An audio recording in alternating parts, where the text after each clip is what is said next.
your nation, your province, your southern Alberta. From the heart of Lethbridge, it's Bridge City News Weekend Edition. Hello, I'm Naveen Day. Thanks for joining us for a look at what made headlines in Alberta this past week. Two former Lethbridge City Councillors announced their intentions to run for the Alberta NDP nomination for Lethbridge West in the upcoming by-election. Rob Miyashiro says that his main priorities would see changes in healthcare, education, and lower costs.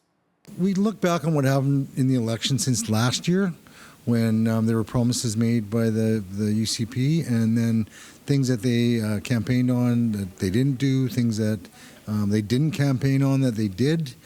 Electricity, let's go on, electricity prices, gasoline prices, those are things, and insurance costs, things that the provincial government has a direct bearing on and things that the provincial government has really control of how they can improve affordability for Albertans, they're not doing. So that's what compelled me. The other former city councillor is Bridget Mearns. She announced in a press release Wednesday that she intends to run to tackle issues like healthcare, school class sizes, and sticking up for the Canadian Pension Plan. Mearns has worked as councillor for 2 terms and has previously run for mayor in the past. The nomination bid will be held on September the 7th, with the by-election yet to be called. The city of Lethbridge has issued a warning for those who are using Henderson Lake. Cyanobacteria, more commonly known as blue-green algae, has been identified in the lake, and visitors are warned to avoid all contact with the water. According to the city, people who drink or come in contact with water containing blue-green algae may experience skin irritation, rash, sore throat, sore eyes, swollen lips, fever, nausea, and vomiting or diarrhea. If contact with the water occurs, you are advised to wash with tap water as soon as possible. The city of Coaldale began construction of a potable water reservoir and pumping station. According to Jack Van Ryan, mayor of Coaldale, the project is a key priority outlined in the city's infrastructure master plan of 2019. He also says this is essential to expanding the city's growth horizon. So this is a very, very important step moving forward to make sure that we have enough of that water for our residents for the next 25 to 30 years. Our current water storage capacity of 3,400 cubic meters will significantly expand to 8,300 cubic meters.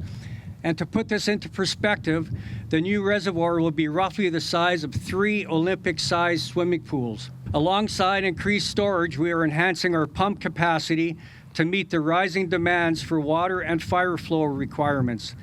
This upgrade is essential for maintaining reliable water pressure and flow, especially in emergencies, thereby safeguarding our community and its infrastructure. Van Ryan also says it is important that Coaldale's water infrastructure keeps its pace, which will help it continue to grow and welcome new families and businesses to the city. Currently, the town of Coaldale gets its water from the city of Lethbridge, and we'll continue to do that.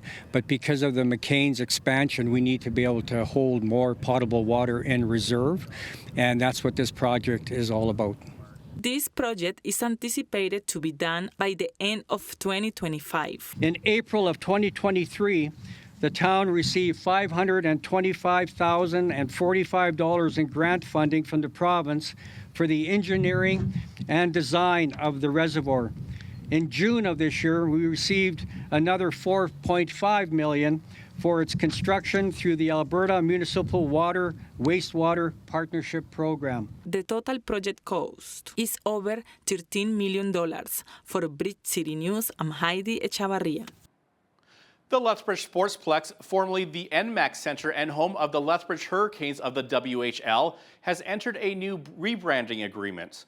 On Tuesday, it was announced that the City of Lethbridge and the Lethbridge Lodging Association would take on the new naming rights sponsor of the Sportsplex, and effective immediately would be known as the visitlethbridge.com Arena. This is fantastic for us as an association as well as our hotel properties. It totally aligns with our mandate of marketing Lethbridge as a destination, and this is the best partnership that we could have in terms of being able to market Lethbridge and give people, visitors, a reason to stay more than just for the day and extend their stay in Lethbridge. Something that's extremely important, very, very important, is every dollar that comes in from an organization like this that is not funded by the taxpayers, no dollars go to Visit Lethbridge. There's no taxpayers' dollars that go. The flip side, those dollars come back in sponsorship opportunities and helping our community, be part of the solution. After the break, stories from around the province. Don't go away.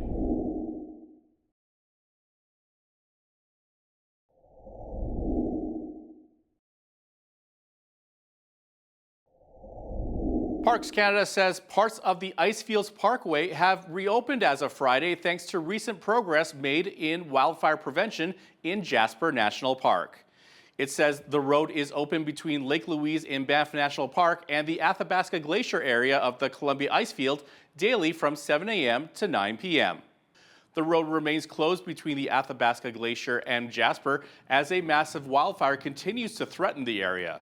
This will also apply to commercial traffic, but the times are subject to change based on the conditions in the park. So I encourage all motorists to check Alberta 511 for updates.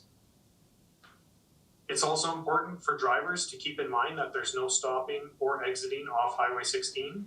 This means there will be no washroom breaks or refueling, so everyone should make sure they have a full tank of gas before entering the park. Currently, all evacuation orders in the province have been lifted with the exception of the town of Jasper. An Alberta wildland firefighter who died after being struck by a falling tree on August the 4th while fighting wildfires near Jasper has been identified as 24-year-old Morgan Kitchen of Calgary. Guy Smith, president of the Alberta Union of Provincial Employees, says the tragic loss of one of our members while fighting the Jasper forest fire is hard to bear. Our thoughts are with his family and friends. We are also thinking of his crew members and other wildland firefighters who continue to put their lives on the line fighting this and other forest fires. An aviation expert says airfares may go up because of the hailstorm that tore through Calgary earlier this week, damaging WestJet planes and upending travel plans. Barry Prentice, who heads up the University of Manitoba's Transport Institute, says a significant scale back by the country's second largest airline will likely boost demand at other carriers. He says it's also likely to push up ticket prices during the peak summer travel season. Hailstones as big as golf balls pummeled the airport's tarmac, forcing the Calgary-based airline to ground 10% of its fleet for repairs and inspections. A case we've been following since 2022 reached a conclusion.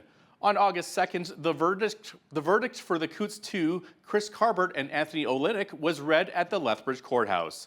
The two have been acquitted of the most serious charge against them of conspiring to murder RCMP officers at the Coutts border protest. Landon Haycock has been following this case and shared the details from the Lethbridge courthouse.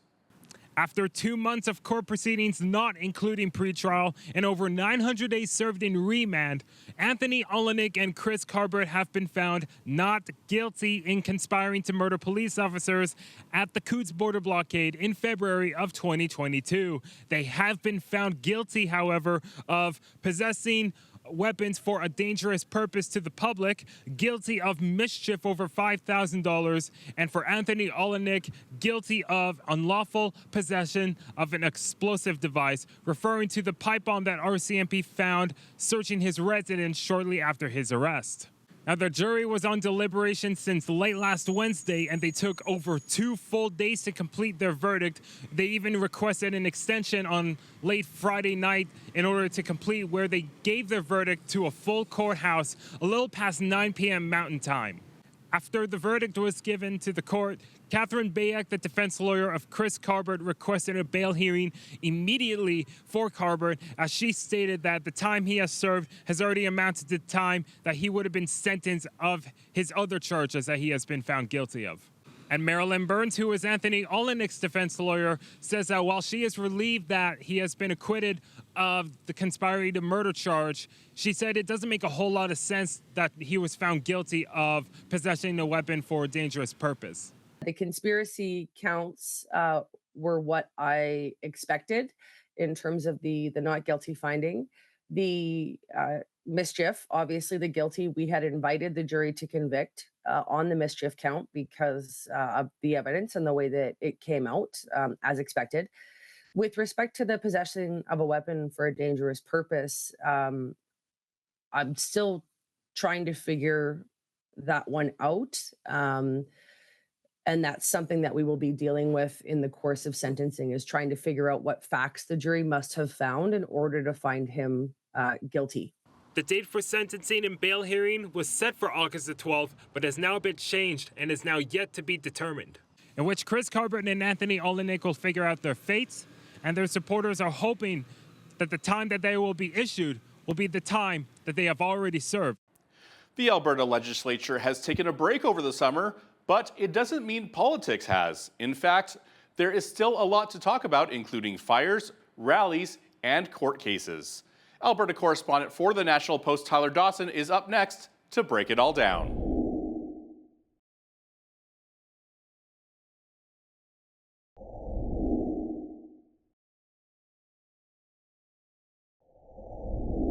The biggest story in the province for the last couple of weeks has been the fires in Jasper. It's also a political story because there are questions about whether governments have done enough to protect Jasper by sustaining appropriate firefighting budgets and what the rebuilding process might look like. Prime Minister Justin Trudeau met with Alberta Premier Danielle Smith in Hinton, Alberta earlier this week. Our legislative reporter and Alberta correspondent for the National Post, Tyler Dawson, sat down with BCN's Jeanette Rocher to explain what came of that meeting. Have a look. The rebuilding process is going to look like. The firefighting, of course, is still ongoing, and residents have not really been let back into the town, other than they could have signed up for bus tours to sort of see the extent of the damage. But the question is going to be, what does the rebuilding process look like? And the reason why that's sort of a big question is because Jasper's in a national park, which means it involves sort of multiple levels of government. It's not like the fire in Slave Lake, for example, which is not within a national park, where there's just fewer fingers in the pot if there's a fire elsewhere. So, a lot of the homeowners and businesses and residents in Jasper, all of them, I think, in fact, are leasing that land from the federal government, from the national park. So it's just a very different situation in terms of who's going to be involved and how that process is going to unfold. So some of the questions that are sort of have been floated around or up in the air at the moment is whether or not there's going to be some sort of financial sort of dispensation to businesses, for example, that have been leasing land from the federal government, to sort of tide them over until they can get back on their feet. There have been questions about whether or not any of the federal government's, I think it's a $4 billion housing accelerator fund, if any of that money could go towards Jasper, and then what sort of temporary accommodations are going to be in place for people who are returning to town. Because when you look at sort of the map of Jasper where the fire burned, it burned through, the headline number is about 30% of the town burned. But the section of the town that burned is quite heavily concentrated. There's quite a heavy concentration, I should say, of residences. So there's going to be questions about, when people return, where are they going to stay until the rebuilding process is done?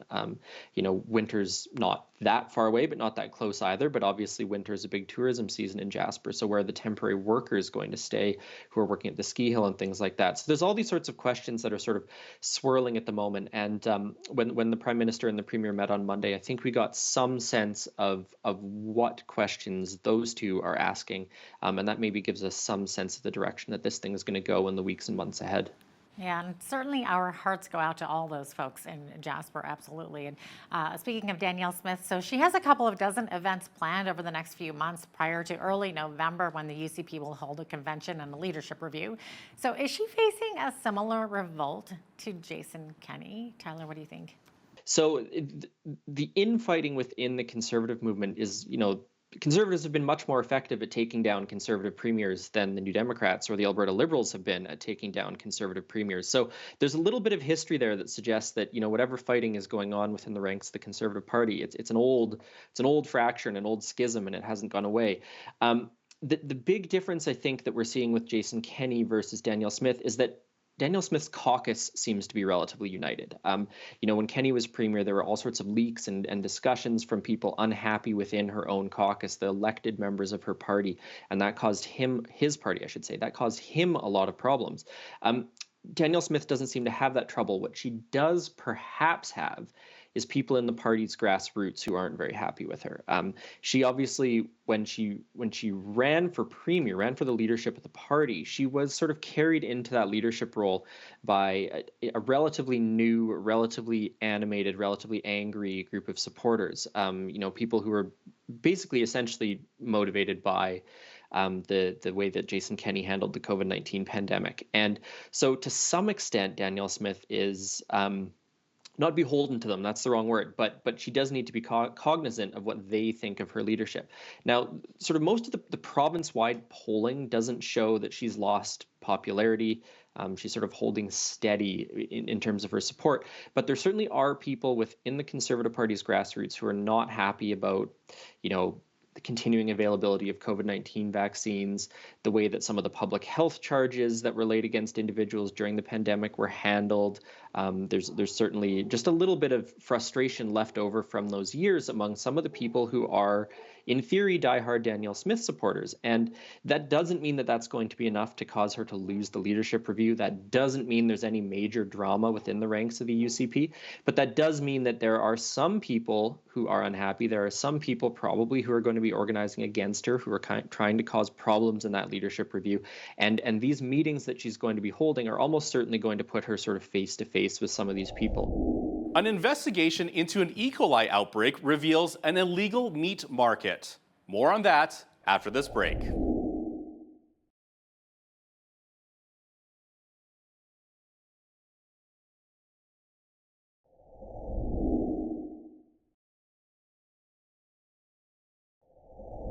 Two of the accused in the Coutts border protests were found not guilty by a jury on charges of conspiracy to murder police officers. This doesn't seem to have resonated within the political class yet, though. Will it? Our legislative reporter and Alberta correspondent for the National Post, Tyler Dawson, is back with that answer. But first, an E. coli outbreak at several Calgary daycares sickened more than 400 children and their parents last fall.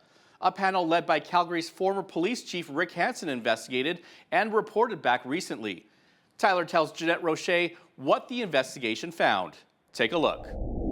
The one that actually kind of made headlines but was actually sort of adjacent to the daycare issue is that it found that there was sort of an illegal meat trade in Alberta, that there was sort of an illegal abattoir industry and an illegal meat sales black market, I guess you'd maybe say, gray market, for improperly slaughtered meat. So that was sort of one of the big sort of headline findings that came out of it. But that actually had nothing to do with the daycare. There was no indication that the people who fell ill from E. coli because of the kitchen that was providing food to the daycare, they hadn't sourced their meat improperly or illegally, is what I'm saying. But that was one of the big findings. It was like, oh my goodness, there's people running illicit uninspected abattoirs in the city, in the province, who are selling their meat. But they did find a bunch of gaps, basically. That there were insufficient inspections at some of these kitchens, that there were sort of cleanliness gaps and inspection gaps that in which these businesses were sort of operating, and that was sort of the root of the problem. And so they made, I think, 12 recommendations and 27 sub-recommendations on how the sort of daycare food industry could be strengthened and made more safe, including more regular inspections, posting publicly some of the information from those inspections for parents to see, things like that. And the government has adopted all of those recommendations, I believe, and says they're working on them. Because it's actually one of the things that I think got unremarked upon a little bit at the time was Danielle Smith, when she gave her press conference about it, she was really quite emotional and showed, I think, a lot of empathy and sympathy and concern about what was happening. And the reason that stands out, I think, is that was one of the things that Jason Kenney was criticized for during the pandemic, for being insufficiently empathetic and insufficiently sort of emotive. And it was one of the early signs, I think, between Danielle Smith becoming premier and Jason Kenney leaving the premier's office, of just how different they are as people and as leaders of the province. And I think, and we saw that again, actually, on the Jasper fires, when Danielle Smith again became quite emotional. So it just shows that some of the, there's lots of differences between Danielle Smith and Jason Kenney, but certainly one of them is their ability to communicate in public and empathize and things like that. So that's one of the things that actually has lingered with me a year later, is that was really a sign of how different those two people are. Oh, that's very interesting. Not a lot of time left here, but we're going to switch gears to court. So 2 of the accused in the Coutts border protest were found not guilty by a jury on charges of conspiracy to murder police officers. So this doesn't seem to have resonated, though, with the political class yet. What do you think? Well, it's really interesting because, 2 years ago, this the Freedom Convoy protest, it was all anyone was talking about. I think if you probably went back and looked to what you and I or me and Hal were talking about at the time, it was probably all Freedom Convoy all the time. And it's ended with a whimper, not a bang, if the expression can be used here. It ended in the most normal way with a split jury decision. They were found not guilty on the conspiracy to commit murder charges. They were found guilty on mischief charges and weapons possession charges. But all very normal, right? There was a day in court and a trial and the defense and the prosecution and so on and so forth. But if we go back to that time, Danielle Smith had that infamous phone call with Artur Pawlowski, the pastor from Calgary. There was this whole sort of drama about the extent of political interference, if any, in the prosecution of some of the offenders or the alleged offenders, I should say, from the Coutts border protests. It was a big political story in addition to being a big legal story and a big economic story and all these other things. And the political classes haven't really said very much about it. And, part of it is maybe they learned their lesson from the first time around and thought, well, maybe we should comment less on proceedings before the court. But this case wasn't really even covered all that thoroughly. I think you guys covered it, the Canadian press covered it, but it just didn't get as much attention as I thought it would have because it was such a big deal 2 years ago and such a big political story as well.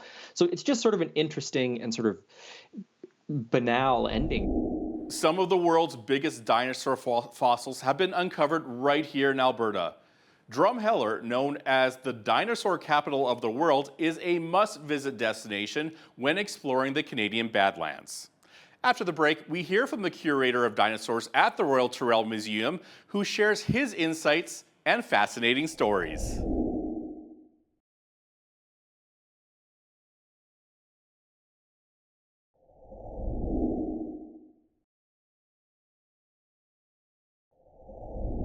When some people think of Alberta, it's not only oil, gas, and the Rocky Mountains that come to mind.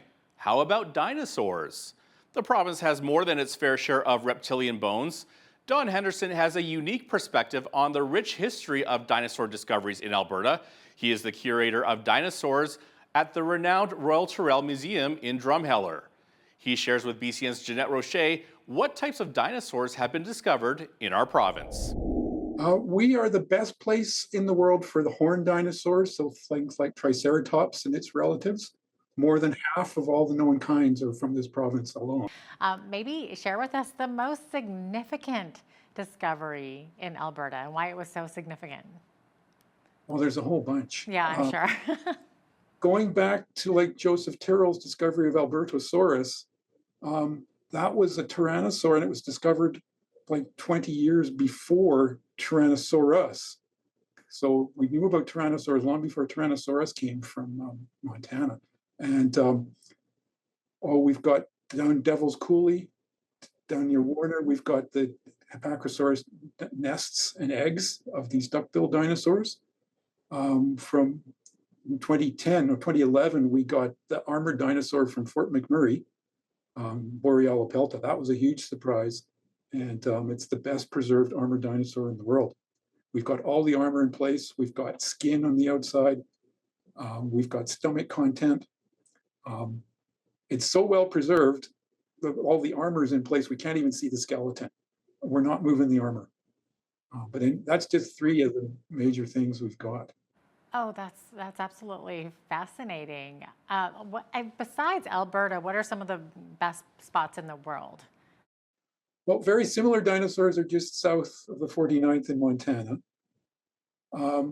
Another really famous place is for large dinosaurs is in East Africa, a place called Tendaguru. That's much older, Jurassic age. South coast of England is actually where the science got started in the early 19th century. They've got early Cretaceous dinosaurs. So the same age as the thing we got from Fort McMurray, but very different animals. China is a big place now for dinosaurs from older than ours, lots of things preserved with feathers. But actually, there was actually a feathered dinosaur found just across the river from the museum here in the Red Deer River Valley. So we now recognize feathers here.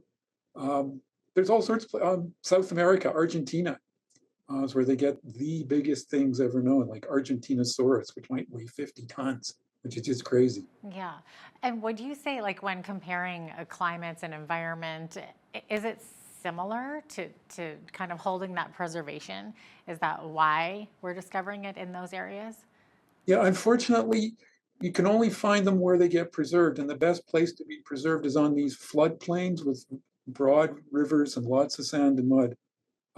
There are some ancient desert locations, like in Mongolia. It's been desert there for a very long time. But you need flowing water with sand and mud to preserve them. So all these environments I just mentioned, they're all very similar, very flat landscapes, lots of water, lots of animals living there who had a really good chance of being preserved after they died. Oh, that's fascinating stuff. I can see why you went into it. What's the most exciting part about the work that you do at the Tyrrell Museum? I call them the regular surprises.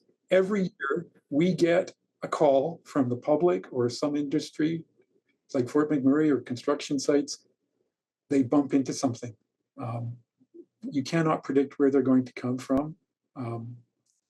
Every year we find something. So we're out there looking ourselves, but there's these surprises that come up because we're not digging big holes. And every year there's something interesting. Okay, that's interesting. So when you say you're not digging deep holes, how far down are they actually being located? Well, if you think in Fort McMurray, they're digging this giant hole in the ground, many tens of meters deep. We would never see that because we only look at the surface. You don't dig. You just look at the surface when you're prospecting. Look for a little trace of bone at the surface, and maybe there'll be something. Or same with digging foundations or roadworks. Again, they were putting in a new bypass just south of Fort McMurray, no, just north of Fort McMurray. We got an amazing marine reptile, a plesiosaur, from there. Or just down near, actually south of Lethbridge, the Corite mine where they're mining the gem quality ammonite shell. We got 2007, we got this amazingly complete giant plesiosaur with 76 neck bones. It's got the most neck bones known of any animal. And that was a total surprise. After the break, some good news. Rural crime is on the decrease.